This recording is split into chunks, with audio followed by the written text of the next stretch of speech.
కాలహ క్రీడతి. ఉదయం టిఫిన్ చేసావు,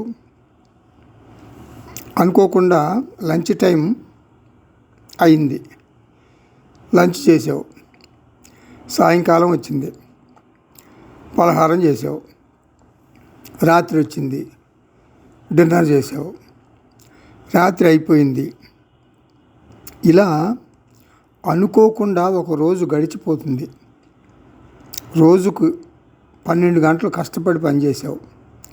వీకెండ్ వచ్చింది, శని ఆదివారాలు ఎంజాయ్ చేసావు. కాలహ క్రీడతి. రోజులు, వారాలు, నెలలు, ఋతువులు, సంవత్సరాలు, దశకాలు, కాలం పరుగులు పెడుతూనే ఉంటుంది. కాలతత్వం నీ మీద ప్రతి క్షణం పనిచేస్తుంది. నీవు నిద్రపోతున్నప్పుడు కూడా నీ వయసు పెరుగుతుంది. నీకు 87 సంవత్సరాల వయసు వచ్చింది. నీ తోటి వాళ్ళందరూ ఒక్కొక్కరు చనిపోతున్నారు. నీవు క్యూలో ఉన్నావు. నేను శాశ్వతంగా ఉండిపోతాను అని నీవు భవిష్యత్తు ప్రణాళికలు వేస్తున్నావు.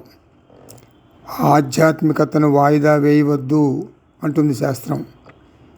ఇదే సుముహూర్తం. మానవ జీవితాన్ని వ్యర్థం చేసుకోకు.